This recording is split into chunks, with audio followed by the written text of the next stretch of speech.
Every single second, trillions of dollars are moving silently across the world. And it's happening through systems that, honestly, most of us never even see. Think about it. A payment leaves one country, passes through invisible networks, crosses multiple institutional layers, and just arrives somewhere else in seconds. But behind every single transaction is this massive, hidden infrastructure, controlled by banks, central banks, governments, payment networks, and increasingly, algorithms. What started out as simple money transfer systems is evolving right now into something far larger. We're talking about a programmable financial infrastructure that connects directly to identity, surveillance, AI, and raw geopolitical power. As digital currencies, blockchain systems, and global payment rails all merge together, the big question isn't just how money moves anymore. The real question we have to ask is, if global payments become the foundational infrastructure beneath our entire digital economy, who ultimately controls the system itself? Before we dive deeper into this explainer, please note that this content on the channel, Blocks Bonds Funds, is created for educational and informational purposes only and does not constitute financial or investment advice. All right, so to really grasp where this is all heading, we've got to take a quick look at the legacy system we've relied on for decades. Most cross-border payments today, they don't actually use one single unified system. No, they rely on this really complex, silent chain of correspondent banks. Take SWIFT, for example. SWIFT only carries the financial messages, basically just the instructions, not the actual funds. So when two banks don't have a direct relationship, your money has to literally jump through a bunch of intermediary banks. And every single link in that chain adds compliance checks, reconciliation headaches, and extra costs. It's this massive, highly fragmented system operating totally in the background across different time zones and completely different regulatory regimes. But here's the rub, right? We live in this hyper-fast digital world, yet moving money across borders can still take days. It's crazy. These legacy messaging systems are just struggling immensely to keep up with modern digital demands. You get delayed settlements, high costs, and zero transparency. It's a huge bottleneck. And actually, that exact friction is what's driving this massive shift toward crypto-based settlement networks. By using distributed ledgers, these new architectures bring a radical new possibility to the table, combining the message and the actual movement of the money into one single instantaneous flow. And we're literally watching this infrastructure evolve in real time. The old correspondent banking setup is practically breaking down under the weight of today's digital volume. So that naturally pushes the system toward distributed ledger technology, where tokenized central bank money can live on a single shared ledger. And this leads us straight to interoperable networks like Project Mbridge. Central banks are actually starting to directly connect their digital currencies on shared platforms. They're totally bypassing those old slow routes, so commercial banks can just swap liquidity in a matter of seconds. It's a total game changer. Now, here is the absolutely crucial takeaway. This isn't just about making payments faster. That's just the surface. What we're actually witnessing is the creation of programmable money. And this fundamentally transforms currency from a simple, neutral medium of exchange into an automated coordination system. By embedding logic, rules, and constraints directly into the code of the currency itself, we completely shift the nature of finance.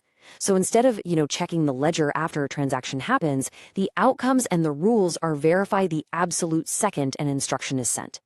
To put that into perspective, think about how this actually functions in the real world. Central bank digital currency units can literally be wrapped in removable programming logic. The research highlights a perfect example of this, called purpose-bound money. Just imagine digital welfare vouchers that are programmed so they can only be spent on specific essentials, like food or rent, and only at approved merchants. The money itself actually restricts how it can be used. And then, once those programmed conditions are met, the code wrapper is removed and the funds are finally released. But if you're processing millions of these hyper-complex programmable transactions, you simply cannot rely on human compliance teams anymore. It's just too much data. So institutions are deploying AI.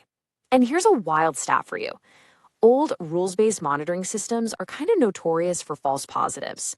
In fact, sometimes up to 90 or 95% of flagged transactions turn out to be perfectly innocent.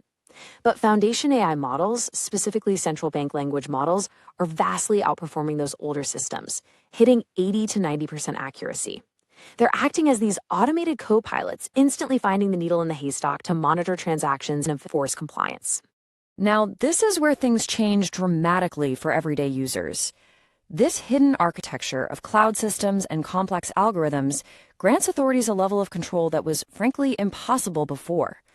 Automated AI oversight can now perform deep transaction graph analysis and continuous behavioral monitoring. And because the whole thing operates on a programmable ledger, authorities can screen transactions in real time, they can instantly blacklist users, and if an offense is detected, the system can just automatically reverse the funds. Zero human intervention required. Okay, so why does this matter to you and me? Well, because the exact same programmable infrastructure that makes global trade highly efficient and lightning fast also doubles as a tool for comprehensive automated mass surveillance. It's the ultimate double-edged sword of this new system. The incredible efficiency of a single unified ledger means that every single financial move you make leaves a permanent, traceable digital footprint monitored around the clock by AI. When reporting on the social implications of this, critics argue that it creates a chilling panopticon effect. Prison Legal News highlighted this perfectly, suggesting this technology could act as a sort of Trojan horse. The idea is that if citizens know their financial behavior is subject to constant oversight and programmable restrictions, they're probably going to self-censor their choices.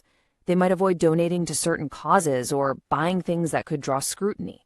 It's a massive shift away from the anonymity of cash to fully monitored systems, which some argue erodes personal economic autonomy, all under the guise of modern convenience. But despite those very real privacy concerns, governments right now are in an absolute race to build these centralized rails.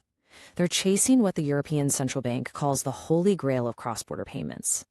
Whether we're looking at China's digital yuan, the digital euro, or India's digital rupee, nations are heavily experimenting with architectures for instant, seamless global transfers.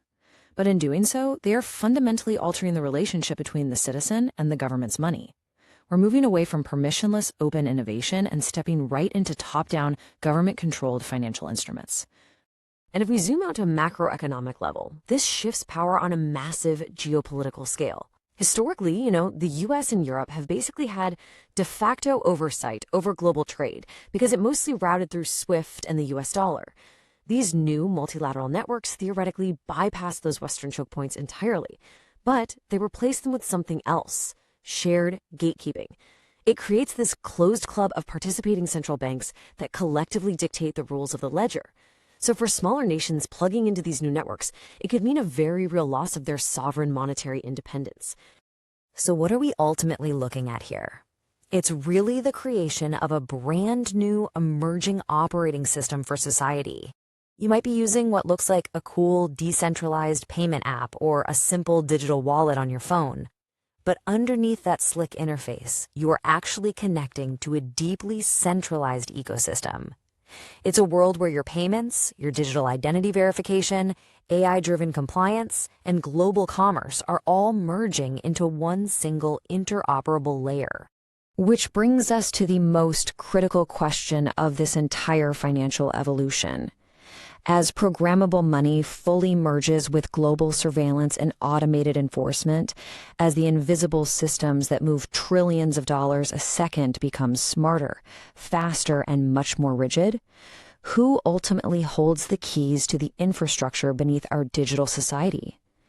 If there's one big takeaway from this explainer, it should be a hyper-awareness of the invisible rails your money rides on. Because whoever controls the payments ultimately controls the entire system.